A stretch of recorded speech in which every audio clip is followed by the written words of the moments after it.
আজ সোমবার আর আমরা এখন রয়েছি পুরাণ প্রসিদ্ধ শিবালয় শ্রী শ্রী লঙ্কেশ্বর ধামে। ভগবান শিবের বহু রূপের মধ্যে লঙ্কেশ্বর অন্যতম। হিন্দু পুরাণ অনুযায়ী দশানন রাবণ নাকি এই স্থানে মহাদেবের আরাধনা করতেন। মন্দিরের মেন গেট দিয়ে ঢুকেই প্রথমেই আমরা গণেশ ঠাকুরের আশীর্বাদ নিয়ে নিলাম। এরপর মহাদেবের দর্শন পেতে সামনের দিকে এগিয়ে যাব।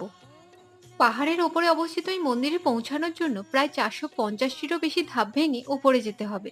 কিছুটা উপরে আসার পরই রয়েছে শনিদেবের মন্দির। এখানে ভগবানের দর্শন করলাম আর আশীর্বাদ নিয়ে নিলাম। আরো কিছুটা ওপরে আসার পর দেখতে পেলাম হনুমানজির বিশাল এক ধ্যানমগ্ন মূর্তি। আর এখানেই রয়েছে প্রভু রাম এবং মাতা সীতার মন্দির। ওখান থেকে আরো প্রায় 200 সিঁড়ি পার করে আমরা পৌঁছে গেলাম মূল মন্দিরে। মন্দিরের ভেতরে রয়েছে বিশাল আকৃতির একটি শিবলিঙ্গ। পুরাণ গাথা অনুযায়ী এই শিবলিঙ্গের সামনেই নাকি লঙ্কাধিপতি রাবণ মহাদেবের তপস্যারত ছিলেন। লঙ্কেশ্বর ধাম রয়েছে গুয়াহাটি ইউনিভার্সিটির ক্যাম্পাসের কাছে, আসামের পশ্চিমাংশে একটি পাহাড়ের চূড়ায়।